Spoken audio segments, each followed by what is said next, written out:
pangarap, san man umabot tayo. Pati ko rin ang mga tagapagpakinig ng programang Buhay OFW ngayon sa DWDD 1134 Armed Forces Radio. Mabuhay kayo mga OFW, mga bayani ng Pilipinas.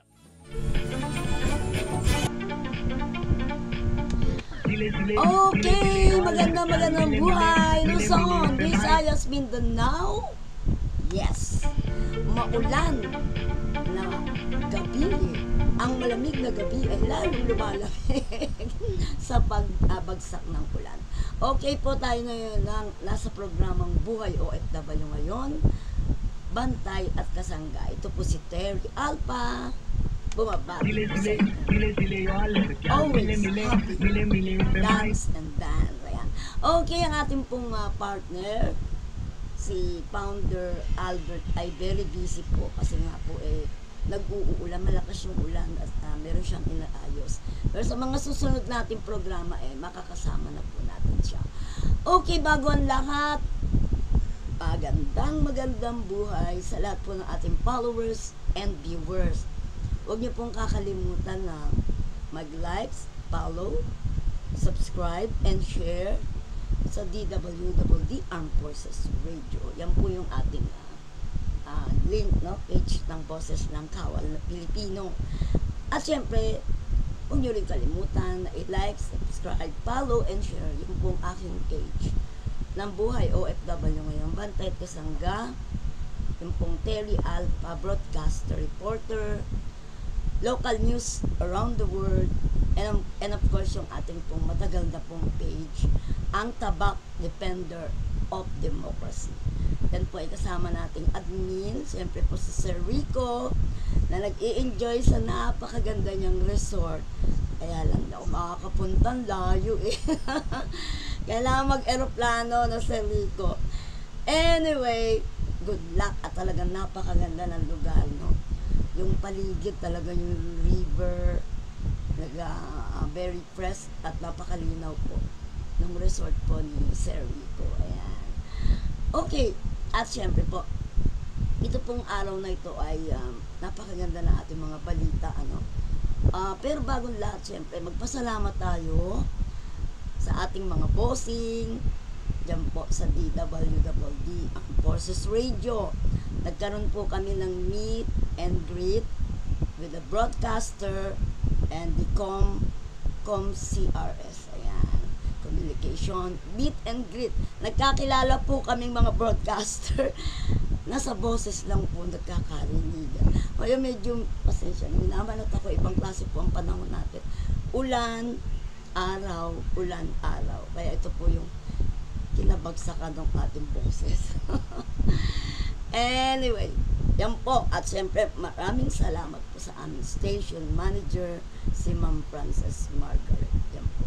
Napakaganda pong spokesperson ng ating AFP Radio. The first woman po siya na spokesperson. At siyempre, thank you din po sa aming CRS Commander. Yan, hello po sir. Thank you po. Mamaya po maririnig po nyo ang message po sa atin ni Commander Sir Makili. Ayan. At siyempre, meron din pa tayong mga ibang balita. Thank you din po sa ating technical side. Makikita niyo po ang mga picture ng ating mga technician, mga kababaihan at kalalakihan. Talagang pinicturean ko po sila kasi very thankful po ako sa kanilang suporta sa ating pong programa. Ayan.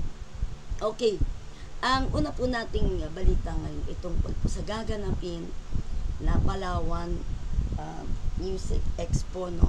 Pero bago natin talakayin yan, panuorin muna po natin yung video po ng Palawan para magkaroon po kayo ng idea kung ano ba itong magiging kaganapan sa Palawan, na ito po ay tinatampok ang ating mahuhusay na mga Filipino choir. Siguro po natatandaan niyo po yung Madrigal Singers, sila po yung sikat na sikat nung araw po. Paborito ko po yung Madrigal Singer po na yan. Okay, panuunin muna po natin. May idea po kayo. Join us now.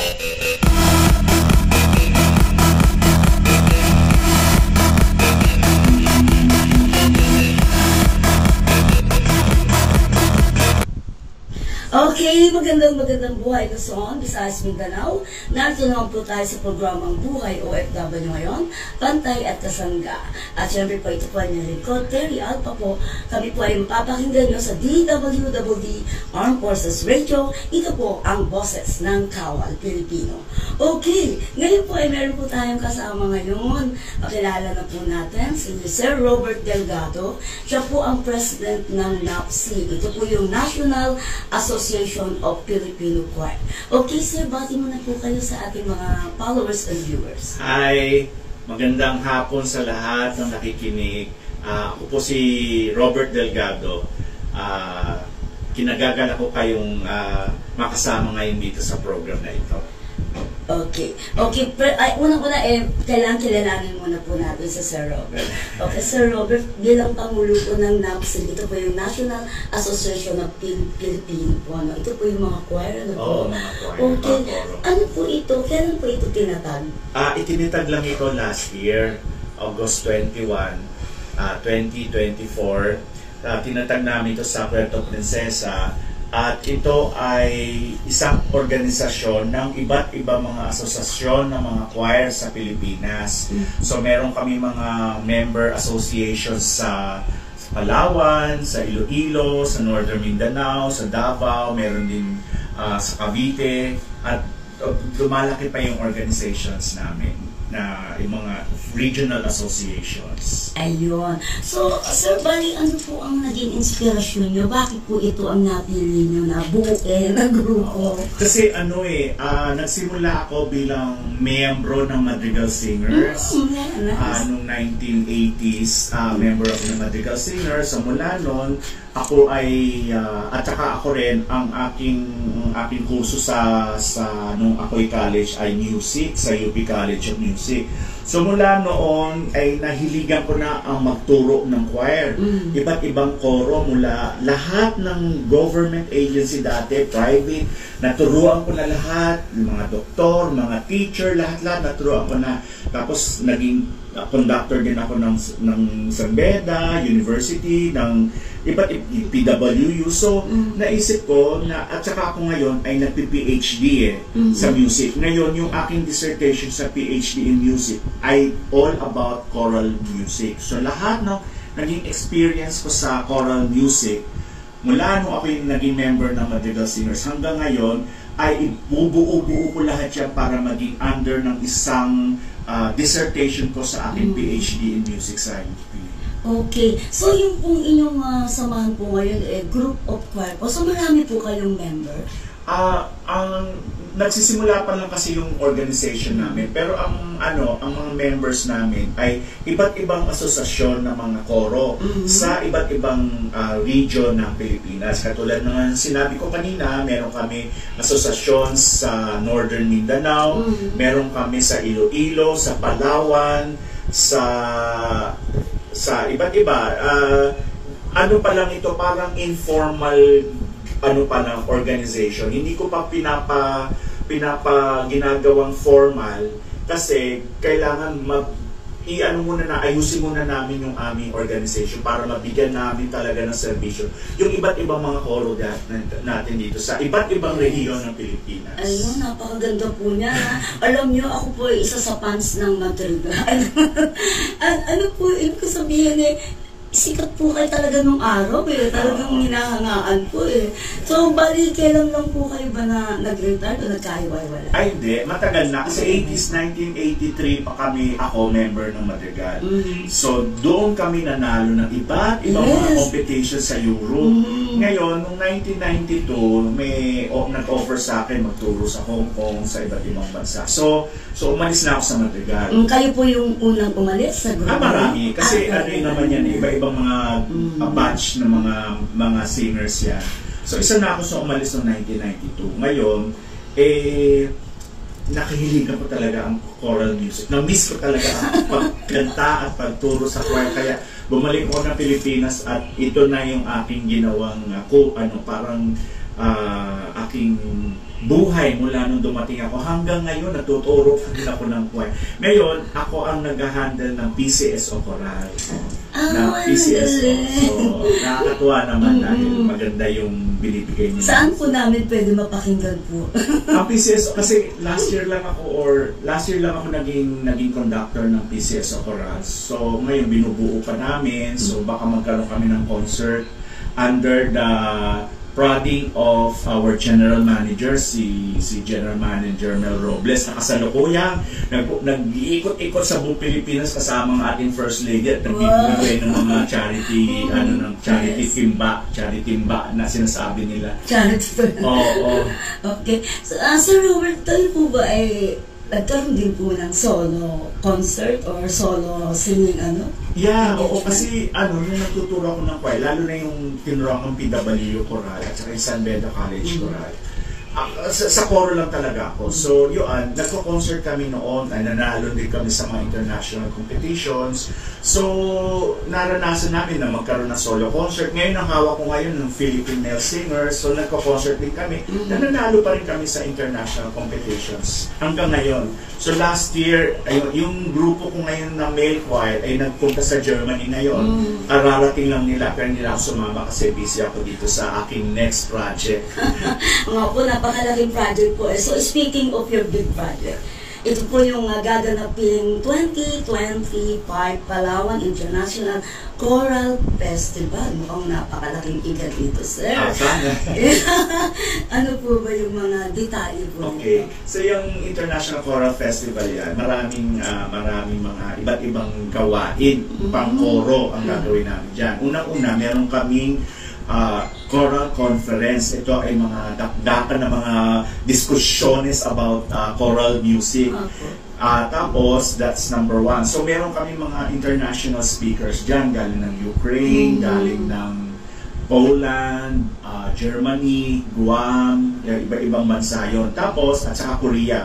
Tapos, number 1 yan. Number 2, mayroon kaming competition ng mga choir. So, meron kaming napili na finalist ng choir from the Philippines na maglalaban-laban for the grand prize.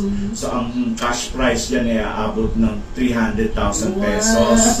Tapos, meron pa rin kaming isa, yung Burunyugan Festival. Ito naman, non-competitive. Pero yung mga kasama dito ay mga choirs from the different municipalities of Palawan.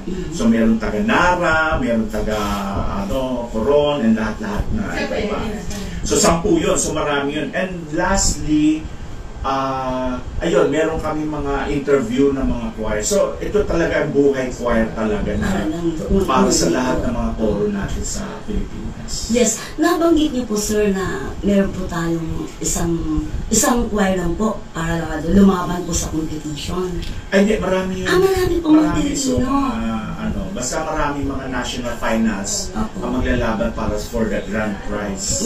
So, yung grand prize na yan, yung mananalo dyan, abot ng 300,000. So, pero marami rin pong ibang bansa na kasali po. Ngayon, wala mong nang na-qualify na galing sa ibang bansa. Pero hopefully next year, marami nang pumasok na galing sa ibang bansa. Kasi po ito yung first time nyo. First time po. So, ang international context niya ay yung mga speakers at saka yung mga jury ay galing sa iba't ibang mga bansa. Pero ito pong gaganaping competition, iba niyo po, meron. So, mostly po, Pinoy choral group po. Yes, so, iba't ibang regions. So, doon sa finals namin, ang maglalaban-laban dyan ay choirs from Caraga, from Bicol, from NCR, meron din NCR, may Calabarzon, at merong taga Mimaropa or taga Palawan mismo na maglalaban sila. Wow, ang galing. Ano po ba ang qualification po para talagang makapasok po kayo dyan? Oo, kasi ang aming original na qualification pwede kayo mag-apply kung gusto nyo mag-apply. Kaya lang, naisip namin sa hirap ng pamasahe papunta sa Palawan, inisip na lang namin na pumili na lang ng mga choirs na talagang magagaling na talaga para yun maging finalist namin dun sa competition. Ayun. Napakaganda naman ng project mo, sir. Congratulations po at saka sa mga accomplishment nyo bilang dating Madrigal singer. Iba, sabi nyo nga po, nagkaroon din po kayo mga solo, concert, gano'n po. Ayun, congratulations po, sir. Bali po, sir, tingnan ko na lang po kayo ng mensahe po at saka imbitahan niyo po yung ating mga followers and viewers, lalo na po ang ating po mga OFW at saka po mga sundalo. Kasi alam nyo kung hindi nyo tatanungin, ako ay nagsilbi sa Hong Kong Bayanihan Trust sa mga OFWs natin sa Hong Kong Bayanihan Trust. Ako yung naging administrator ng kanilang building. At saka nung nasa Italy ako, ang hinawakan ko din yung mga Filipino OFWs. Tapos ngayon last year lang, ako inaturo sa choir ng OWA administration dahil nga dun sa dating administration ng OWA, kaibigan ko, sunakuha ko. Ang gusto ko lang sabihin ay para ay itong choral festival ito ay para sa mga koro talaga natin sa Pilipinas, na ito yung mga korong hindi masyadong sikat, hindi or kailangan ng maturuan ng maganda para ma-engage sila sa mainstream. Kasi marami tayong koro magagaling dito sa Pilipinas. Kaya na, sa dami ng magagaling, yung iba naiiwan, kulang sa training. So yun ang gusto kong exposure at saka walang tulong sa gobyerno. So yun yung aming advocacy para mahatak sila, para at least maging maganda yung kanilang experience sa pagiging choir members. Tandaan natin, bawat kanto may choir. Bawat simbahan, hindi lang isa ang nagsisilbi sa simbahan, hindi lang isa ang choir. Sa isang parish, yan, hanggang 10 yan. So, tapos lahat ng schools may mga choirs din. Lahat ng maraming mga government agencies may mga choirs din. So, kalala lang kasi sila. Parang lang sa sarili nilang kapakanan nila. So, ang goal talaga ng National Association of Filipino Choirs ay pag-isahin yung kultura ng choral music sa Pilipinas. Yung disiplina. So, inaya namin, lalo na yung mga malalapit sa Palawan, mga taga-Palawan, Princesa, Mimaropa area, na pumunta dito sa mga discussion, sa conference namin dito sa festival, para maintindihan nila kung ano yung kanilang passion, kung ano yung passion nila, kung bakit sila nagsisilbi sa simbahan, bilang choir. At kasi ang aming focus ay hindi lang yung musical aspect ng choir, pati yung sociological aspect, yung pagkatao ng isang member ng isang choir. So, mas maganda mabibigyan ng values, ethics, yung mga ganyan. At ang tama po pala sa aming program. Kasi part of OFW, laming walang ginawang service. Tulong sa ginawa sa ako. Kasi ako rin yung tayo ng mga iba't-ibang mga activities. Di ba, there was a nagka-issue ng mga OFWs na lang sa may charter roads, sa mga sahali. Ayun ako yung napili na mag-organize ng mga events para lahat yung mga hindi naman lahat, marami sa mga OFW punta doon sa center para doon sila binigyan namin sila ng mga workshop, yung mga courses like yung pag-make-up, yung mga beautification course. But aside from being there, yung kanilang trabaho sa mga meron pa sila skills na mag-develop. Meron pa ang si Mother, tinuruan namin mag-bake ng cake. Sabi niya, sige ako magtuturo mag-bake ng cake. Nakasisip na mag-cake. Naninig ko sa sunod kasi usually gawa nila habang bake nila nakatambay So ngayon naging useful dahil maraming natutunan. Natutunan sila sa dinadala ko sa maliit ito. Bibigyan sila sa maliit ng mga courses in hairstyle. Kaya na, after na punta naman sa Italy, na racket ako, kumbaga nahila ako sa Italy. Kanya sa ako sa Italy. Ako naman nag-market ng mga magazine. So talagang ano ko ang OFW talaga. Kaya malapit pa sa mga OFW. Pero po yun, ang news po pala na. Nanantis pa yun. So, matagal na yun. Pero hanggang ano yun, from 80s, 80 lang. From 92 to 98. Nasa abroad ako. Pero yun na kayo after hindi na po about. Mas kasi inanan ko yung pagka sa buhay. So, yun talaga pinakala ko. So, ngayon, dahil sa maraming nangyari sa amin, bilang nanalo pa sa mga international community, parang nag-give back ako sa choral community din ng Pilipinas. Ayun, ang ganda mo niya. Kasi bibigyan na ng pagkakataon yung mahusay na ating mga choir, no? Sasabi nyo, hindi na nabibigyan na exposure. Oo. Like, for example ngayon, yung mananalo dito, ang magiging prize na $100,000. Makakatuloy sa pamasahe nila kasi lalaban sila sa mga international competition. Para makilala din ng, maraming Pilipinong manalo sa international competition. Usually po, ilang members po ang mga choir? Minsan, nasa 20, pinakamarami, 40. So, biro mo pa mamasahin lahat. Meron po patient sa Spain. Biro pa rin ng tao, mamasahin parang madalagin sa lahat ng tulong mo. Yung importante dapat may support ako. So, ito yung aming ginagawa para magiging namin ng support. Yung mga magaling talaga, binibigyan namin ng pagkakataon na makapag-travel. Yan ang magandang objective ng inyong grupo, yung association nyo, na makakakuha rin po anong budget, at masasagdagan po, pwede mo kayong babalik sa sports. Kaya natutuwa ako dahil kahit na ako ay ako yung nagtuturo ng choir ng PCSO, binigyan din nila ako ng support. Ika nga sa kanilang at ika nga sa kanilang taglay, hindi umuro sa pagtulong ng PCSO. Kaya talagang inudurungan sa pagtulong sa akin. So, nagbigay sila yung major sponsor ko para dito sa event. Ayun, saludo po kami sa iyo. Pero huwag niyo po kalimutan ng ating mga sundalo. Tayo po nasa istasyon po ng boss ng Kawali.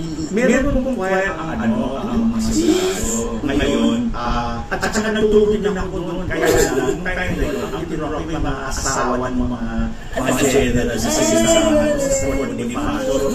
Kaya laki na rin yung experience sa pagtuturo yung mga So, ang alam ko, meron akong isang colleague sa dating member din ng Magasin. Siya na nagtuturo sa police ata yung tuturuan niya, pero meron din mga sundalo. Magagaling din po ang mga sundalo. Mag-aawin nila. Ayan. Okay. Ang galing naman po. Congratulations po, sir. Talagang very talented. At saka napakaganda na yung idea na talagang makakatulong po sa inyong kapwa. Alam nyo, ang damdamin sa mga miyembro ng choir. Oo, tsaka ganun talaga, kahit hindi ka mayaman, pero mayaman ka sa mga tao na nakita mong masaya yung mga tao tinutulungan mo, parang lumalag na rin yung yaman mo sa sarili mo. Ayan, susubaybayan natin yung nandiyan ni Sir. At saka ano pa lang yan, una pa lang yan. So, marami pang mangyayari sa sunod yan. So, ngayon pa lang kasi first event ng National Association of Filipino. So, I'm sure sa susunod ng mga events, malalaman na nila ay pala yung ginito ang tawag dito, advokasya ng aming organisasyon.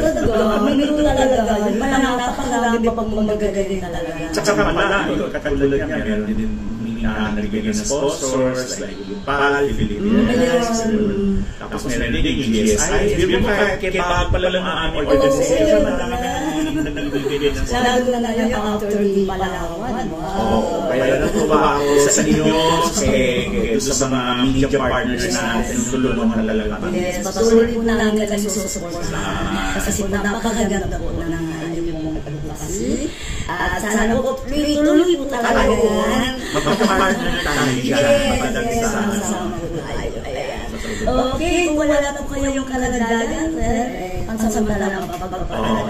Maraming salamat sa inyo, madam. Maraming salamat din sa Margo, sa lahat ng mga sumusuporta sa amin, lalo ng mga sponsors namin, mga choirs, mga tao, at sa hindi lang ito ang una at huli, marami pa kami gagawin para sa kinabukasan ng koro ng Pilipinas. Sa buong Pilipinas yan, hindi lang sa Metro Manila yan. Yes, at siyempre dapat magbalik kayo sa armed forces. Kaya naman bumalik. Balik na. Okay, thank you po, sir. Maraming palalakaan ko para sir. Mapapagpilihan niyo po yan. Thank you po. Ito po si Ate. Ayan, napakinggan niyo po si Sir Robert Delgado. Siya po yung president ng NAPSI, National Filipino Choir Association. At syempre, yung pong kanilang kanya pong tinulan, yung magaganap pong festival, no? Ito po yung malaking festival. Ito yung the 2025 Palawan International Choral Festival. Sabi nga, meet our lineup of international jury and speakers. So, yung mga mag-a-attend po dyan ng mga choir, napakarami nyo pong matututunan dyan. Kasi po, nandyan po ang mga speakers and jury from different countries para i-share po yung kanilang mga kaalaman, para pas lalo po kayong gumaling bilang choir, ano. At si Sir po bilang yung inaangaan natin, kung natatandaan yung Philippine Madrigal singer, isa po siyang miyembro doon. Eh sabi niya baka doon hindi natin siya makilala kasi nung araw daw po may bigote siya. At ngayon nga po nagkahiwa-hiwalay na po sila. Pero ganun pa man meron pa rin silang komunikasyon. Tapos po itong si Sir Robert yun nga binuhay niya, tinuloy-tuloy niya kasi nakikita niya po yung mga choir natin na walang kakayahan at hindi napapansin. Kahit nga saan nga naman may choir sa simbahan o kung saan man, yun ang kanyang gustong tutukan. At ito pong binuo niyang asosasyon ay umpisa pa lang. Kaya marami pa silang mga gagawin at suportado naman po sila ng ating gobyerno dahil ito sa totoo lang po yung mga choir natin magagaling po yan pero kulang nga po sa suporta. So ito na po yung pagkakataon po ni Sir Robert Delgado na mabigyan ng suporta po yung ating mga choir na katulad niya. Siya po ay bukod sa dating miyembro ng choir, siya po ay nagtuturo na, no? Professor na po siya. At ganun ba, syempre ang ating po mga kaibigan sa media, yan po, suportahan po natin ang napakagandang advocacy po ng ating pong si Sir Robert Delgado yan. Okay, muli nating palakpakan po si Sir. Bukod pa dyan, siya po ay nagsilbi sa ating mga OFW. Nagulat ako, no? Biro nyo, yung lugar ng Hong Kong na yung Hardin doon, yung pinaka-garden, na pag day off po ng mga taga Hong Kong, chismisan lang po ginagawa doon. Nagmamarites lang po. Pero nung panahon na nandun siya, marami siyang itinuro. Yung pagluluto, cooking, makeup, pati pa, kung ano-ano. Kaya napaka-useful po ni Sir sa ating pong mga OFW. Saan-saan din po siya nakarating at naglingkod sa ating mga OFW. Okay. Yes. Sa atin naman pong susunod na papakita sa inyo, pero bago lahat happy birthday kay Miss Ness Aguilar. Yan. Asan ang blowout mo? Yes. Okay. Panoorin natin yung naganap na meet and greet ng mga broadcaster kung saan po ay tayo ay nabigyan po ng certificate of appreciation. Napakalaking bagay po yan sa amin na kami po ay in-acknowledge po bilang mga batikang broadcaster na po ng DWWD. Napakatagal na po natin dyan. Okay, thank you so much po sa pagtitiwala sa ating mga boss, sa CRS, at syempre ang ating mga kasama sa DWWD broadcaster. Ayan po, panoorin po ninyo. Go ahead. And now to officially open our program, here are the welcome remarks from our very one group commander and his station manager. Ladies and gentlemen, please welcome Colonel Francel Margaret A. Padilla, General Staff Corps Signal Corps, Worship Army.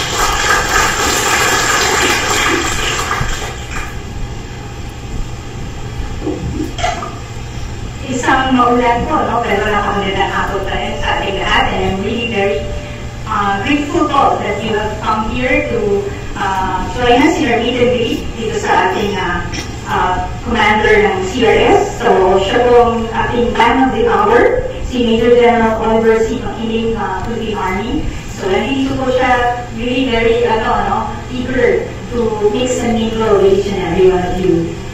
So, ngayong hapon po, we'd like to greet first ang ating butiking deputy who keeps everything moving in business as usual as I perform my showcase Major Mark Arinosa. Kaya po natin. Oo, masarap na yan si Mark. May fast-club niya kanina paglabas sa screen niya. And of course, si SM Ramos, ang SM ng CRS. Si SM Cabron, ang SM ng MCAD.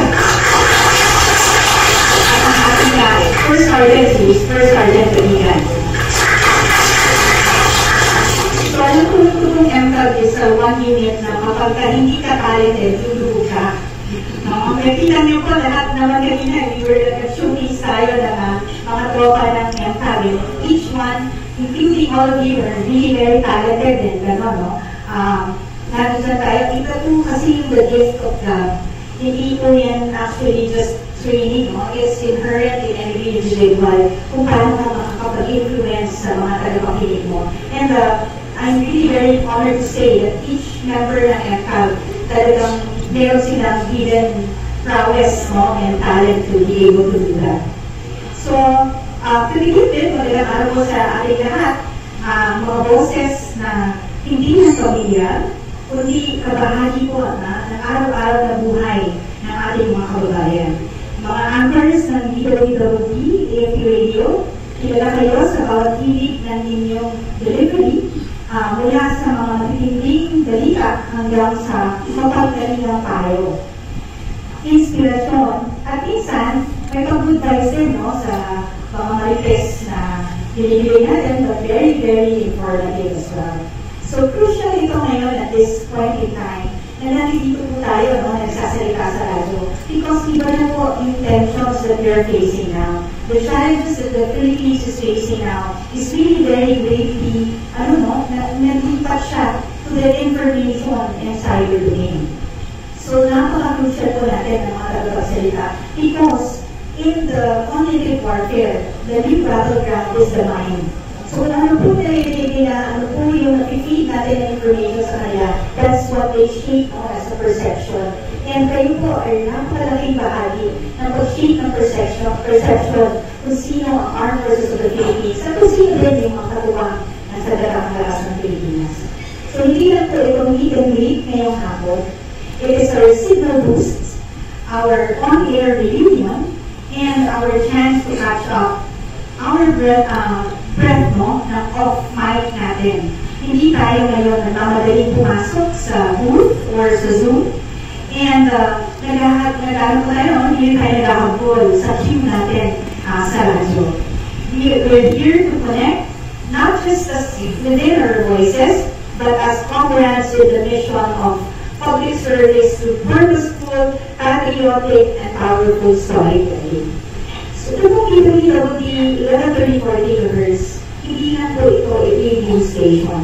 It is a force multiplier, a strategic communication platform where service meets storytelling and where truth, hope, and sometimes yung chismis na may sense reach the farthest parts of our people. So let's celebrate the powerhouse lineup that keeps our airwaves alive. Una po, ang HealthCap. Nandito po ulit kay Brigadier General Fatima Claire Navarro, Head of together with Ms. Christine May Castillo. Ang promotion na po delivers more than just medical information. It brings military-grade health advice with a human touch. Dito po yung ating programa rin at Glad to Know with Captain Venus Goldberg, Philippine Navy General Passport, which shows champions gender awareness and empowerment because inclusive voices strengthen national security. So I'm really very honored because ito po dalawang powerhouse lineup natin ng mga women empowered really connected with me. It was one small gathering like this. Parang nagtabi-tabi lang kami, sir, nag-usap-usap kami, and this came to fusion with our new program. And nagagawa na nga po kami ng time slot ngayon, sir, kung sino yung sasalang sa amin ang kawalitan ko ng advice every Thursday. We also have Angel de Guarda. Mr. Michael Angelo Latini. He reminds us that public safety isn't just a policy, it's a daily tolerance and compassion. Narito po rin ang biyaya at buhay ni Dr. Ariel Mazo and Dr. Sino po, they blend faith in every episode, a true prescription for the soul. Narito rin po ang Angel ng Masa. Ano po si Ma'am Mabel Valente and Mr. Kaiser Benzon. This is where stories of the masses are amplified with the heart, humor, narrative po at anti-girls ako at iba pa. With Miss Julia Cerneto, she inspired and focused on anti-drug advocacy, turning the mind into a weapon against addiction. Nariritin po ang gabay at aksyon with Miss Bruce Salangon Lamanya and Mr. Laro Lamanya. They turn advice into action, always ready to guide, assist, and mobilize listeners for change. Nariritin po ang Armor of God with President Ariel Ramos, and Pastor Elio David Lato. They prove that spiritual armor is just as essential as body armor. Andito po ang Servisyong Bayan with Miss Nelly Abaga and Pastor Alex Lambaba and Mr. Wong Bimalata. They are spotlight heroes in uniforms and barons, championing stories of selfless service. Narito po ang katropa sa Kamahal. Yan. Sa ating Congress po, Mr. Terence Grana. He has introduced our national policies straight from the halls of Congress, but pinatulong even your kapitbahay kay Kaises. Balita at edukasyon with Colonel Fernando Los Bañez, Philippine Army retired, and his Angel Bautista. So, they bring education and news together like peanut butter and pandesal. Nutritious and satisfying. Narito rin po ang puso at balita. With Mr. Nick Echeverria. Ang pinakamaraming podcast ngayong araw na ito. He delivers news that leads to the nation's pulse, never flat, always on point. Kapag iisip ko nila ako na maaga, siguro yun na po yun. Si ate, matawag ka, ma'am, siguro yun po yung perjury ka. So dapat po nauna talaga si Kuya Nick bago po ang ibang outfits. Ano yun po, ang usapang serbisyo with Miss Beth Taniade. She transmits public service updates with the warmth of a community hotline. Ano dito po ang AP Community News with Miss Ross Allen.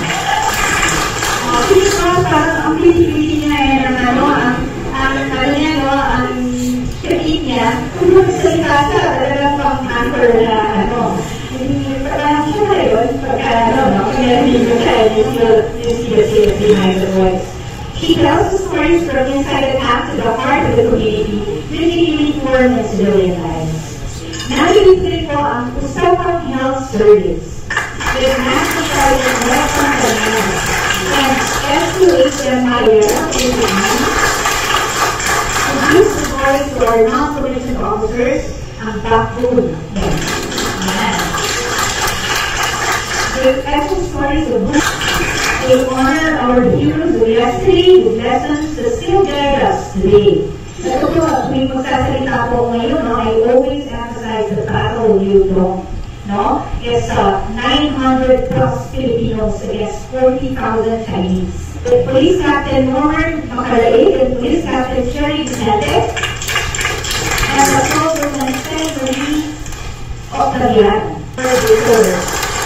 And Mr. Vince Manyaga, they claim the struggles and success with Ms. Terry Oka and Mr. Albert Wanzan.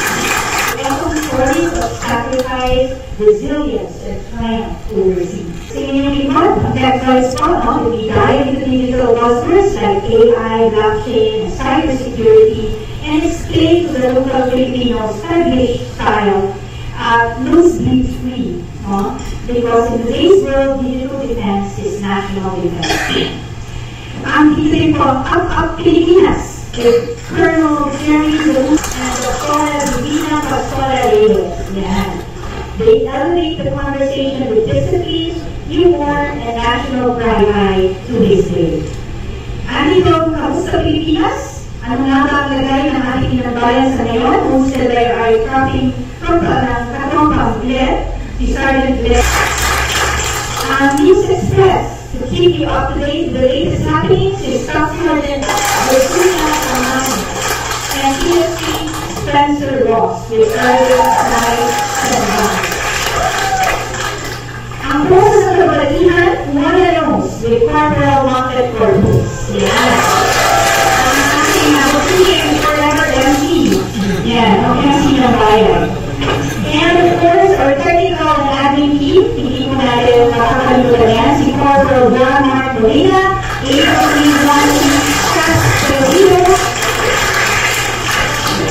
si Private Roy Atividad, S.O. Greg Bergado, ASM Rich Pastora, Private Gio Real, Private Mike Mamoto, Private Saida Araneta, Mr. Miguel Fernandino, Mr. Leo Maritana,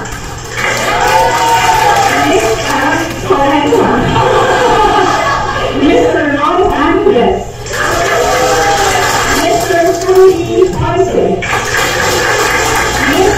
Annabelle Basaden, and of course, syempre, buumura na po itong ating dalawang destination sa Station Commander, Commander of MCAD, and ang spokesperson of IHMP sa ating mga engagement, and ang kapitadong miyembro ng ating hanay, si Corporal Jean Aduan.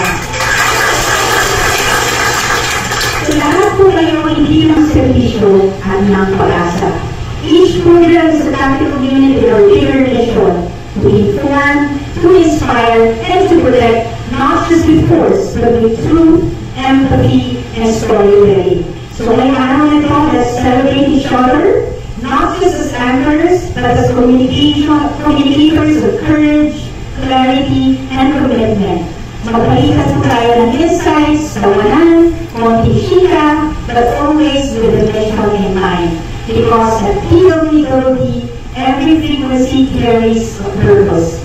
Every broadcast is a battle cry, and every one of you is a frontline warrior in the war for truth, peace, and nation building. Mabuhay po ang ating mga anchors, mabuhay PWD, AFP Radio, tuloy natin ang ating serviso, tuloy ang kwentuhan, tuloy ang laban. And welcome po sa interviews with our commander ng PRS. Magandang hapon po sa lahat, lalo-lalo na sa ating mga nakapanood at nakapakinig na OFW. Ako si General Oliver Makiling ng CRSDOP. Sumusuporta sa ating DWD, lalo-lalo na sa programa Buhay OFW. Tayo po ay natutuwa na yung Buhay OFW ay naitatakel sa pamamagitan ng programa ng DWD. And this is one way for us to know kung kumusta na ating mga OFW. Kasi hindi lang naman ang interest ng bansang Pilipinas ay nasa loob ng bansang Pilipinas, kundi lalong-lalo na yung mga bagong bayani natin na nagtatrabaho sa iba't ibang papi ng bansa. Actually ako, meron din akong kapatid na OFW na nagtatrabaho bilang nurse sa New Zealand. So, kung kaya kami nag-communicate, and very important sa amin na malaman kung kumusta na sila. Of course, kung anong kainat na ng bansa natin ay napaka-interesado sila. At bilang matawag natin mga pasaran sila OFW, actually sila ang malaking tulong sa pag-alat ating ekonomiya sa pamamagitan ng pagpapadala ng remittances sa kanilang pamilya. And with their help, with their support sa ating government, tayo ay napapasalamat. And through the WWD at of course through the program of Buhay OFW ngayon po. we are very much connected. Yes. Dahil sa program. Yes. Thank you so much, sir, and congratulations po. Mabuhay po kayo. Okay, palakpakan po natin ang ating mga bossing diyan sa CRS. Maraming salamat po sa inyo pong ginawang programa para sa mga broadcaster. Napaka-laking bagay po niyan. Thank you po. Okay, at kanina nga po nakita niyo ang lahat ng programa sa DWWD. Ngayon lang din kami nagkita-kita. Nagkakalinigan lang po kami pero hindi kami talaga magkakakilala in person. Pero yung mga matatagal na po talaga dun, yun po yung mga original na mga kasama na natin ever since. Nandun po tayo sa WD 2002. Pero nauna sa atin si Idol Tina Clemente.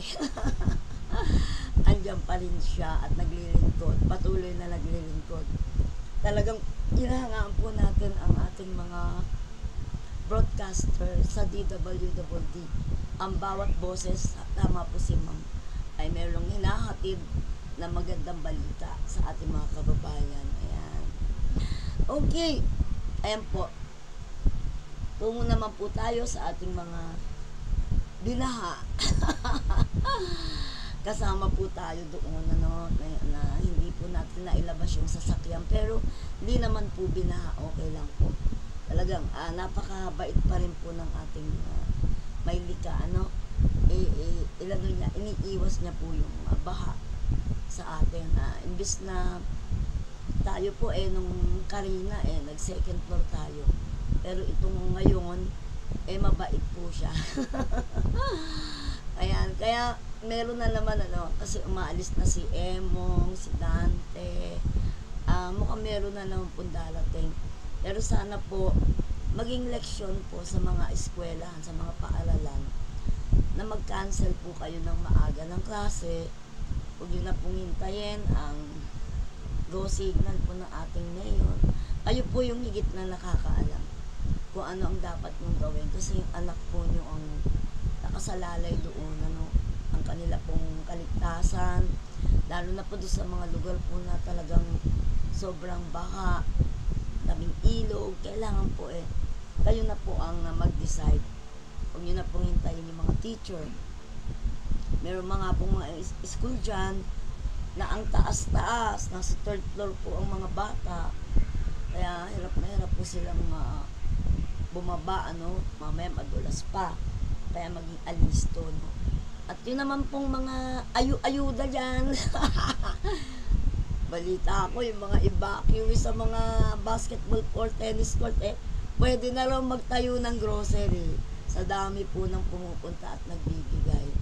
Ayan, maraming salamat sa ating mga politician, Okay, sana po nag-enjoy po kayo sa panonood po. Sa nakita nyo, nakilala nyo po ang mga broadcaster po ng DWWD. Sa isa pong pinakilala kanina, ngayon po, kilala nyo na po sila. Okay, thank you so much din po sa ating pong NMAP, National Media of the Philippines. Sa pamumuno po ni Miss Nes Aguilar. Thank you, at thank you po, Sir Robert. Good luck po sa inyo. Good luck po sa maganda nyong advocacy. Pansamantala na po tayong magpapaalam. Ito po si Terry Alpha para sa programang Buhay OFW ngayon, Bantay at Kasangga. Ingat po. God bless. Manalangin po tayo palagi. Babalik.